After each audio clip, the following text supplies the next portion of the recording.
What is up, fellow bench warmers? Welcome to your daily fantasy quick.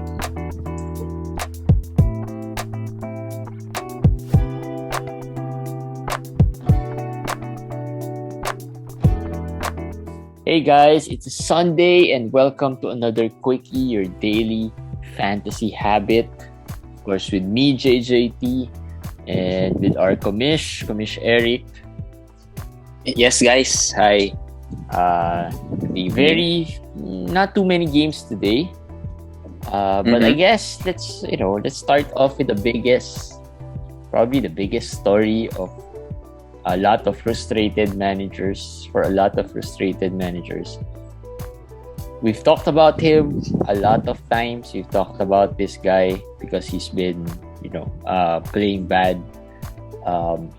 Now he's injured. We're talking about Michael Porter Jr. The injury wasn't. It was non-contact injury, and he was gonna take the layup unmolested. Just he's all alone with two teammates, so there was no defender near him, and he just hurt his back. So that's worrisome for me. Yeah, it's non-contact, so it means that it could be really bad or quite bad somehow. I hope it's not, because he didn't seem to. Well, he seemed uncomfortable. He seemed in pain, but it wasn't really. But we hope it's something he can play through it, right? Yes, but Back remember, usually are those kinds, right? Remember, he was a projected top pick. Yeah. Then in his freshman year in college, he had a back surgery, and actually at that time, doctors said that he could not play again. Ever. Not just have injury prone seasons. It's just that he cannot play. So Denver took a risk and picked him at the 14th spot, and the rest is history. So he never had a problem with the back. But I mean, the first year I think he didn't play also. He didn't play first year in the NBA. Yes. Yeah. So this is really problematic. Some managers have messaged and asked if they can buy low. I said before the injury, I would have said yes, but after this injury, maybe you have to wait for updates. Yeah. Generally, for me, I'll stay away a bit from Michael Porter Jr. Personally, I mean, some managers are quite high still on him. Some analysts are still, well, before the injury, we're still high. Me personally, not too high. So I'll probably just stay away. Well, maybe it could be nothing, but we'll have to wait. It's better to wait. Don't make any drastic decisions. Just hold on. Who will benefit? Go. Because the question was Malcolm Brogdon for Michael Porter Jr. So I said that's a significant player. Although Brogdon is injury prone, I understand the concerns with Brogdon also. But at this point, I think MPJ situation is riskier. Yeah. So I just said that do not do it and wait for more news. Yeah, I think. Who will benefit here in case that Michael Porter Jr. misses time? Dozier, we mentioned Dozier could benefit. Players like Austin Rivers could have more time. I guess Austin Rivers. I guess Dozier. Bones, Highland, maybe Bones in deeper leagues. All of them will. I see Dozier as the guy who will get the most minutes. He's possibly gonna start, but Denver could go a lot of ways because Aaron Gordon can play 3 or 4. Mm-hmm. So if he plays 3, you could start Jeff Green. Yeah. Right.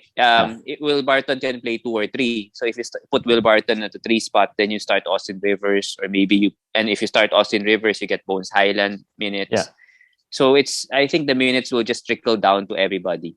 But if you're asking for someone who would really take over MPJ's role and minutes, as in the whole minutes to that person alone, there's none. And there's really nobody with upside in Denver except Bones.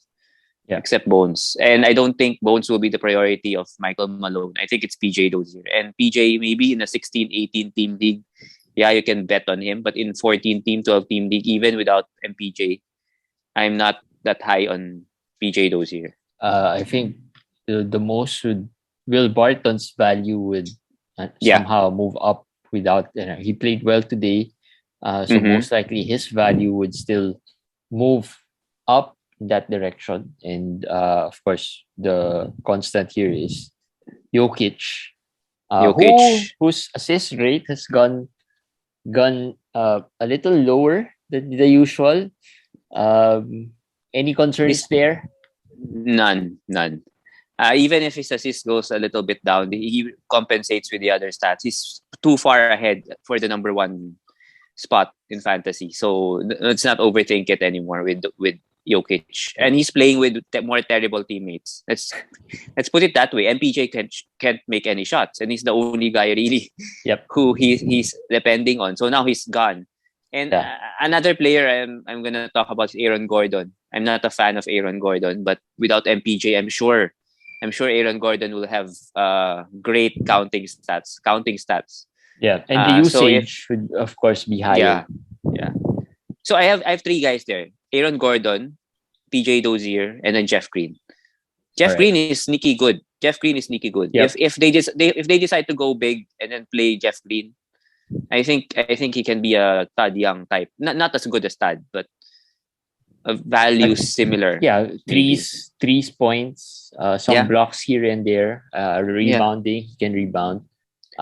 So yeah, that's the Denver side of Michael Porter Jr. Jaylen Brown's been out, and it was, this could be not just days here. He probably would be a few weeks out with the hamstring injury.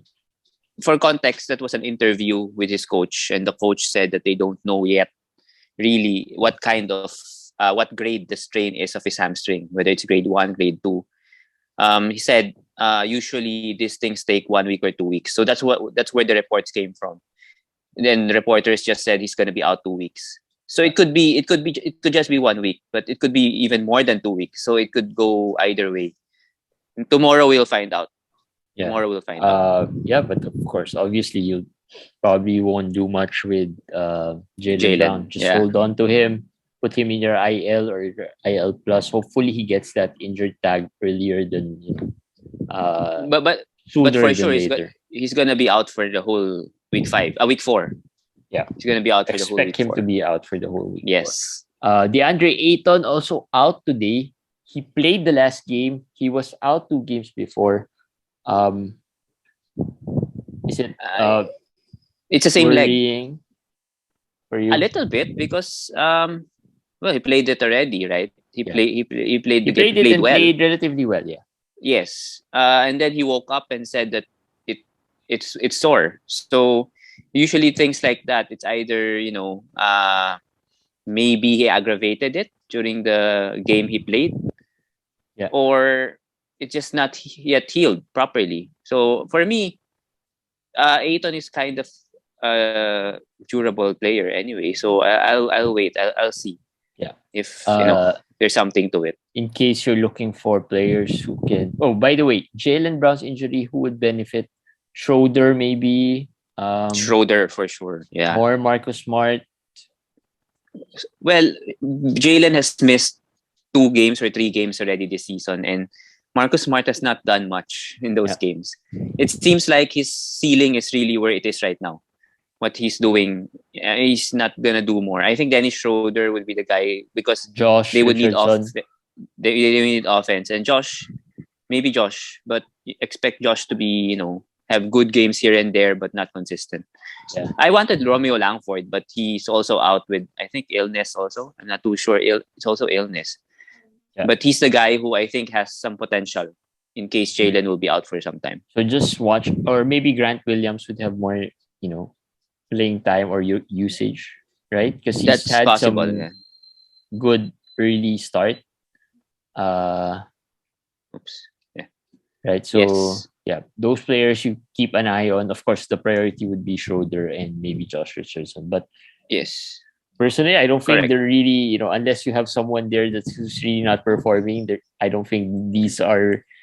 You'll run to your free agent Waivers. pool or waivers just to add them. I don't think you'll None of these. So far, with the one we talked about, Michael Porter, there's none also. With this Jaylen Brown, there's none also. If you're in 12 or 14 team leagues, there's none really must adds. Maybe if you're in 16 or 18, the names we mentioned, Josh Richardson, the Romeo Langfords, maybe those guys, Jeff Green and Dozier, those guys can be considered in very, very deep leagues.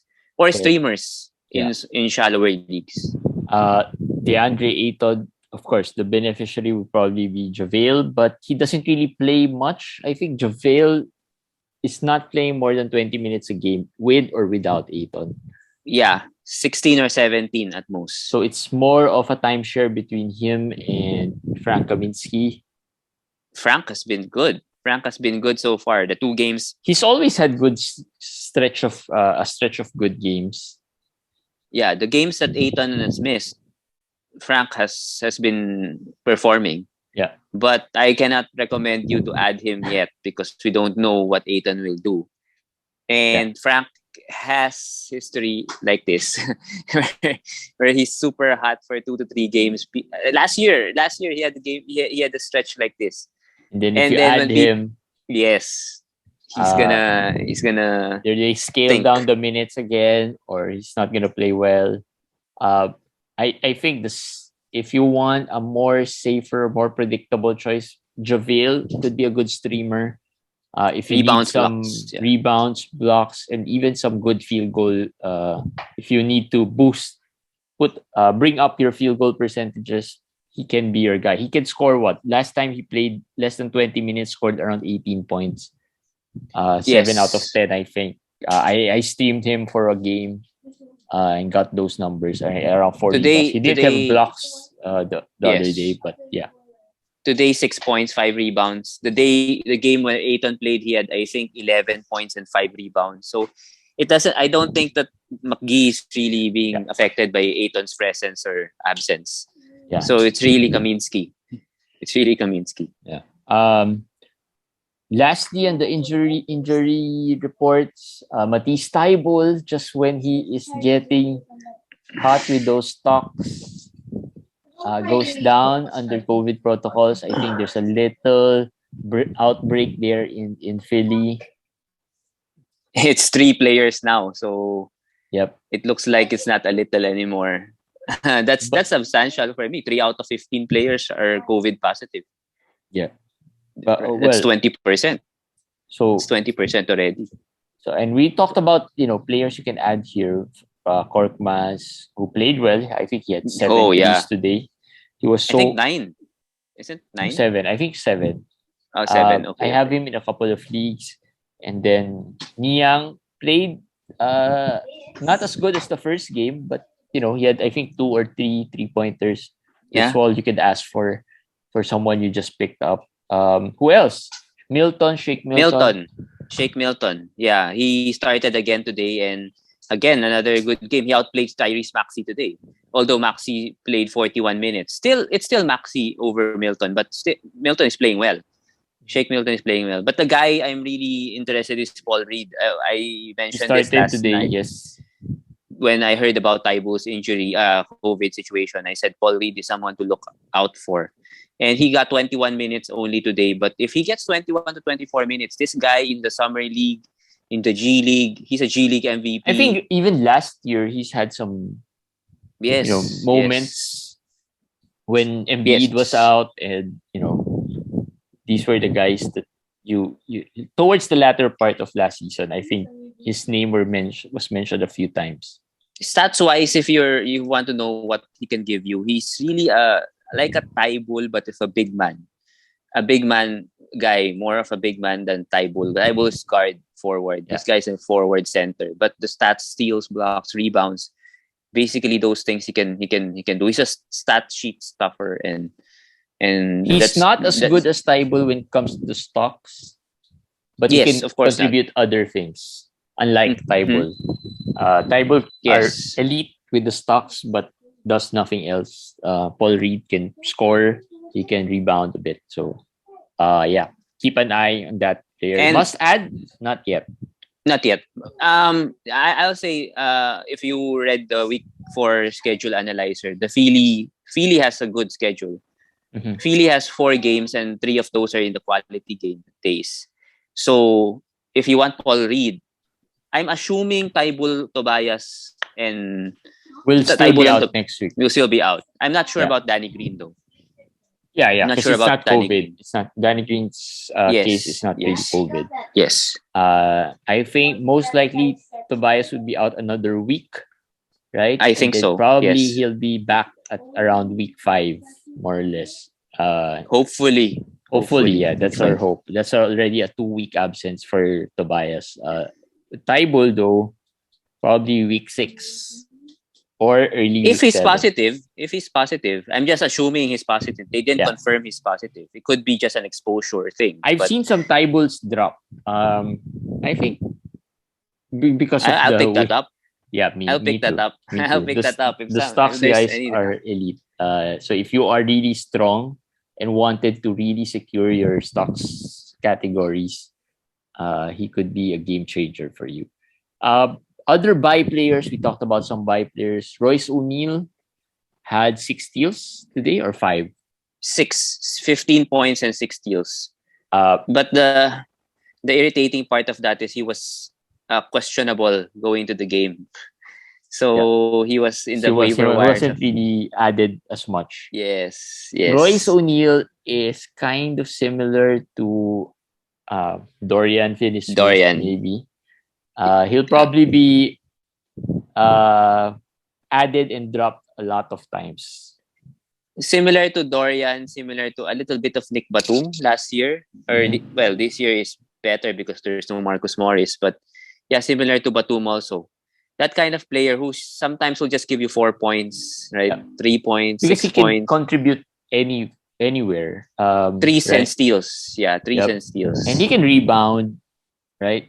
I mean, sometimes he gets 5, 6 rebounds, which is good enough for a streamer player that you just picked up, right? So Royce O'Neal could be a good streamer. Utah also has 3 games next week, all on the days with only 3 games. 2 of those are in the quality days that have only 3 games scheduled that day. Yeah. So Royce O'Neal, even if Utah only has 3 games, if you pick him up, you'll be able to use him. Yeah. You'll be able to use him compared to the other 4-game teams that play on the day where there are 13 games and 11 games. You'll not be able to use them because your roster will probably be full. Yeah. Right. So O'Neal can be a good streamer next week. Again, if you want to know more about the schedule analyzer, we posted it on our Facebook page. You can read about it there. Very crucial as well in some of the these schedules. Very crucial in analyzing to make sure that you are not wasting your moves. Yes, right? You might be adding players who you won't be using because your roster is full. So players like O'Neal and the Philly players could be helpful. Maybe we mentioned the team that's the best schedule next week, which is the Clippers. Yeah. The Clippers are the best. If you actually pick the Clipper for today, streamed him for today, don't drop the Clipper player anymore. Because it's perfect. They have the game on Wednesday. They have the game on Friday. Those are the 3 game days. 3 games day. And then they have a game on the 7 games days, which is back-to-back, Sunday and Monday. So that's perfect. Kasi all the days where there are a few games, they have a game. And they even have a game on the back-to-back. So that's exactly perfect. And if you're wondering who the players you can target there, Pat Bev I've seen Pat Bev in the, I'm sorry, not Pat Bev, Terrence Mann, I've seen. Yeah. Luke Kennard, I've seen in some waivers. Nick Batum, I've seen in a few. Just a few, one or two. Yeah, I didn't put Nick Batum's name because I thought he was universally owned. But yeah, Nick Batum would be a priority also. My priority if he plays. Well, Serge Ibaka is coming back. Yeah, tomorrow. Most likely Serge would have some minutes limits, but I've seen Serge Ibaka being added. I think more of a speculative ad to see that, it's more of a long-term ad. People add him because they're not deep in the, front court.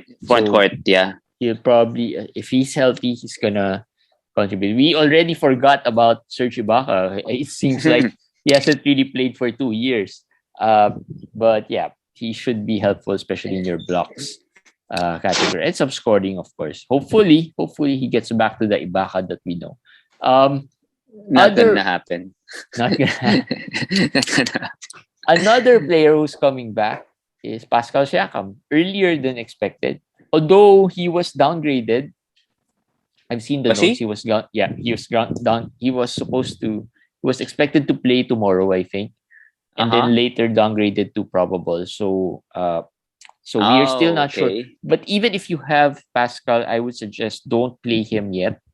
I mean, he probably would be on minutes limit. He probably won't. That he will be on minutes limit and he Yeah. will not start. For sure he Yep. will not start. But the suggestion, I'm suggesting that to people, but I see a problem with that if he doesn't have the probable tag. Because before they removed the probable tag already. So if he removed it and he's in your IL or IL plus, you cannot make any other moves. Yeah. Yeah. So that is a problem. But he said That's my problem in one of the leagues. I have him. yeah. I couldn't, and then I have I think Taibul on the other. I couldn't make necessary adjustments to my rosters. But if you said he was downgraded, maybe he's now gonna be eligible for the IL plus That's the last notes status. I've read. So if it's something, he'll probably be Yeah. in and out of that probable status here and there, Well, right? that will be perfect for us because he'll be Yeah. eligible for IL plus. But Yeah. if they make him healthy, that will be a problem because you cannot make any other moves unless you activate him, which you Yeah. will probably be forced to because Yeah. if not, you're not going to be able to stream Yeah. or do other things, right? So yeah. even if Siakam is coming back, Jeremy is correct. Even if Siakam is coming back, the If you don't the need to make a waiting, move, yeah. but the waiting and the patience and the suffering are not yet done. You have to still wait for maybe 1 more week or 2 more weeks before he gets back to his similar old self. Yeah. Although he looked good, I saw some videos of him shoot around. He looked, fit. Because it's a shoulder. It's not really a knee or a Yeah. ankle or something. So usually shoulder injuries, the shooting might be a problem, but other than that, they should be in shape. I think, at Yeah. least in good shape, not basketball shape, but in some sort of, well, not Zion's shape, but I was just about to say. I mean, a At good least shape, a good shape. they'll probably be better than Zion's shape. Yeah, Zion's shape is something else. Yeah. Other worthy players we have on our list before we move on to some feel good players. Mikal Bridges. Mikal Bridges has always been ranked a little higher than usual. Yeah, But in the head to counting head, stats really aren't as aren't there. good, right? I mean, he's more of a threes guy. The steals come here and there, but that's pretty And much it. and the fact that he's efficient, so they say, you put him there, he's not gonna hurt you. That's why he's a roto guy. Yeah. He's a roto darling. But this year is 63% from the free throw. It's a trend. Everybody who's a good free throw shooter has had really bad free throws. But Yeah. still, it's bad. No matter, if other people are bad, he's still bad, 63%. And only 0.7 steals. So if he's not stealing the ball and he's hurting you somewhere, then, it's not really good. It's something worrying. And Devin Booker has been hot. So that all of those has really affected Mikal. But Yeah. I think he's still top 80. He's still top 80 even with those numbers. He's Yeah, sneaky. he is. He's really sneaky. He is because he's had some good games Mm-hmm. from time to time. I mean, just the consistency. I mean, I think the more frustrating part with Mikal would be he'll have a good game and then sometimes he's gonna be quiet. Like today, last game he was really good. Today, just a so-so game, right? The problem with his so-so games are really so-so. Really, really like Yeah, I think like today he had 8 points. yeah, that's even already good. But some Mikal Bridges games, he has only 2 points. Yep. It's like Robert Covington sometimes. So makes managers really frustrated. And for me, if you can pick him up, if you can get him for very cheap, I'll be happy to do that. I'll be happy to do that. Yeah. Maybe MPJ for Mikal, I'll be already happy to do that right now at this point. Yeah, well, Timing Really. can also be, especially after a bad game like today, like Mikal didn't have a good game. Or maybe you can trick the opposing manager. It's M Bridges. You can say it's Miles. They won't they won't look they won't you they might won't look not they as might think it's Miles that they're getting. yeah. Nikola Vucevic still Yeah. not there. I don't think it's gonna 39. get there. I don't think he's gonna get there. 39% field goal though is very low. And he It's a doesn't block. trend, right? We talked about it last year. But he's a big man. So But he's a shooting big man now. that's true, but that's really He's a low for a 3-point big man. shooting big man.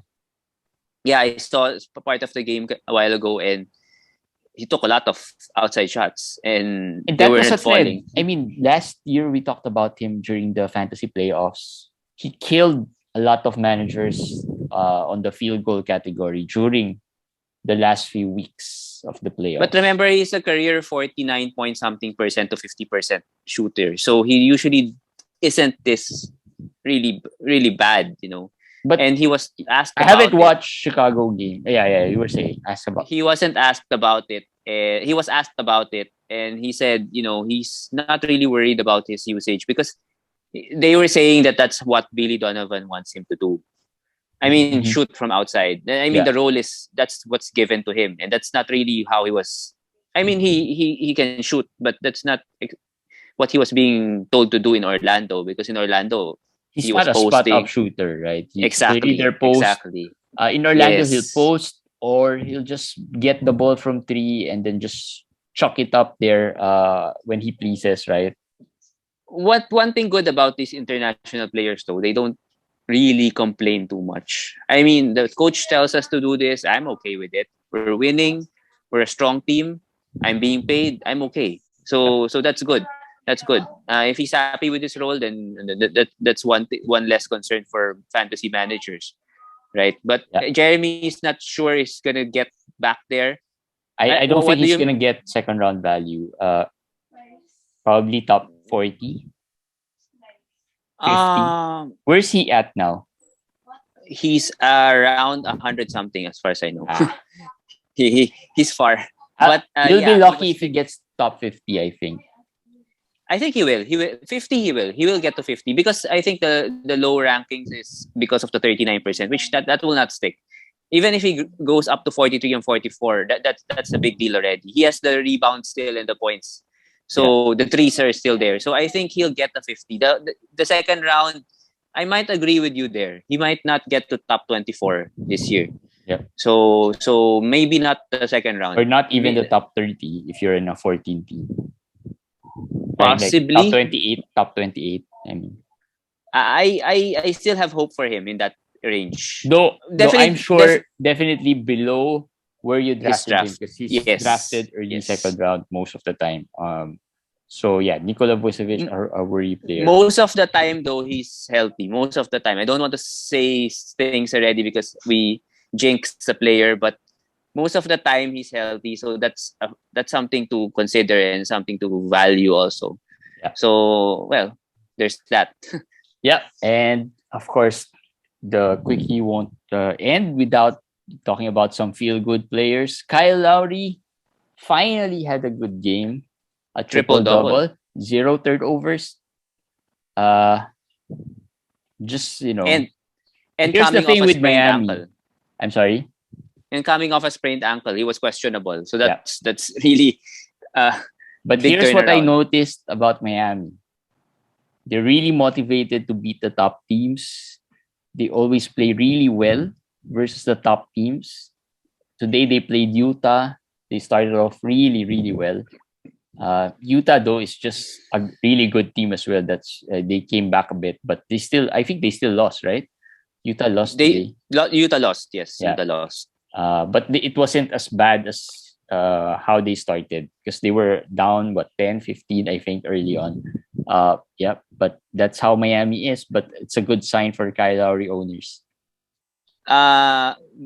It was a good sign that he played today. But maybe because it was Utah, he really wanted to play, and I guess the coaches wanted to see him play to see how they'd fare. stack up against. But let's see, because there's a back-to-back. I think Miami has a back-to-back next week. So let's see if Kyle Lowry will be out there for those games. Because we have to see the trend. Conley, we know. We have Would to not look at play Conley back. tomorrow. Tomorrow is a back-to-back for Conley. Yeah. So we don't have any news yet, but don't be surprised if he suddenly gets scratched. But let's see if Lowry will also get that same rule in the back-to-backs. Another player who's been really playing well for Miami, Tyler Herro. Oh yeah, Tyler Herro. Really hot. I mean, shooting wise, this is the Tyler Herro we were looking for post bubble. This is the Tyler Herro bubble. I think bubble Herro. Yeah, which we hope continued last season, but it didn't. He's motivated. You can see in his eyes, he wants to bounce back from last year. And a lot of stories about how he's party guy, he doesn't have the work ethic and everything. I think that really lit something in him, and that's good. And I wrote and I said that I like him more than some of the other scorers in that range. Maybe the Sextons. Yep. Maybe the Jordan Pooles, because I think Herro's role will not change. He's a sixth man, probably a sixth man of the year candidate this year. Yes. Similar to how Clarkson was with Utah last year.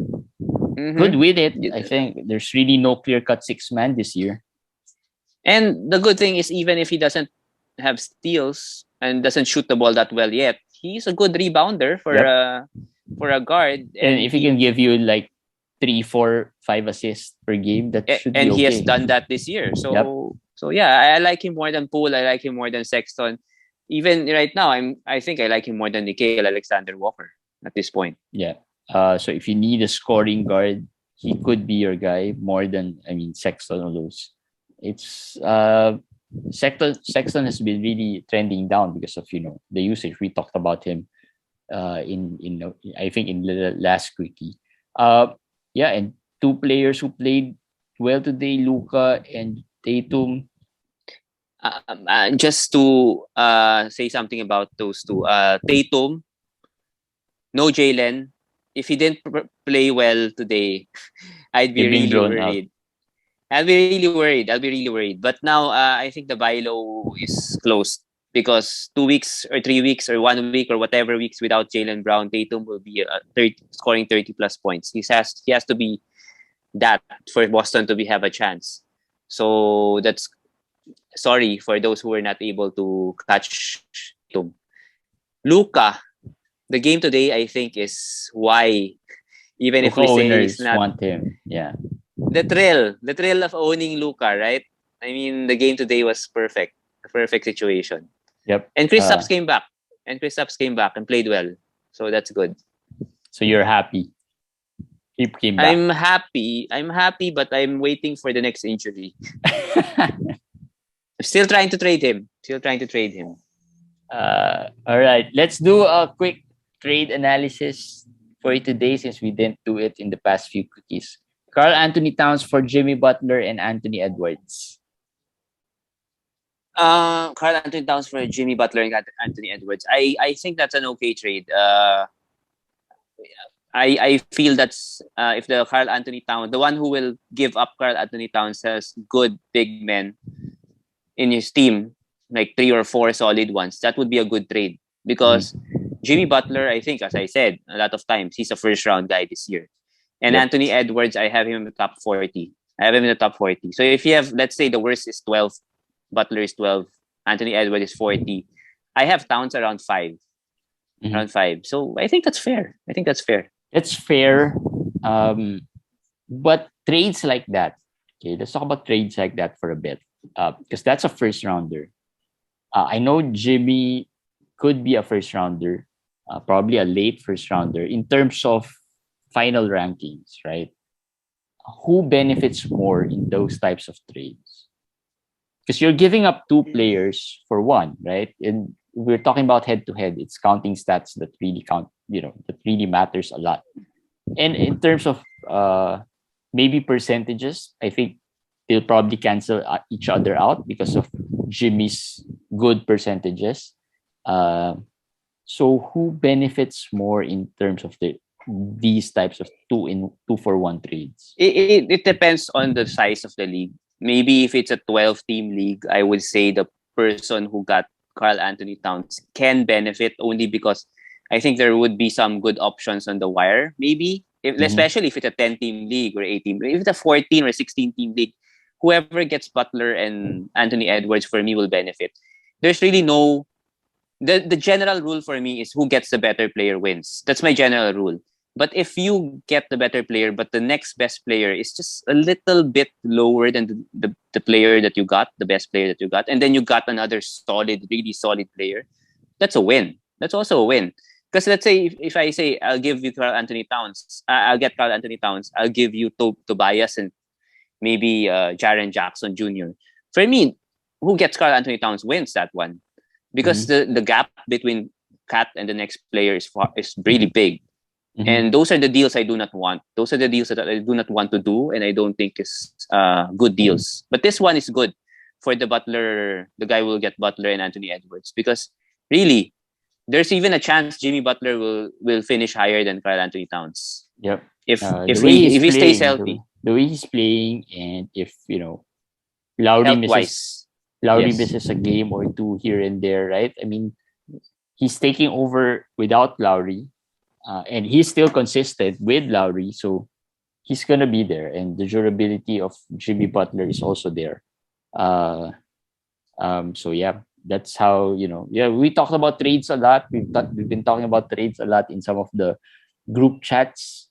Really, to be honest, after seeing lots of trades in different leagues, you really don't know who wins unless you see who wins at the end of the season, because sometimes on paper trades are, this looks, good, better, but the fit, what happens in the future, we really don't know. As long as you have a plan, that's always what I say to managers. As long as you have a plan for the deal that you're making, then I'm okay. I'm okay with it. If the plan doesn't work, you can't do anything about it. Sometimes, bad luck, health, injuries, those happen. Yeah. And just a side note, Damian Lillard played well today. Hopefully, he gets to that level back. I'm not sure if it's just because it's the Lakers he was facing, or we don't know. But yeah, he played well today. And CJ McCollum didn't play well, so maybe that had an effect as well. Anyways, that's it for our quickie for today. Tomorrow is Judgment Day, as we call it, and good luck. I hope it will be an exciting day for you guys tomorrow, and we'll see you again tomorrow, guys. Bye.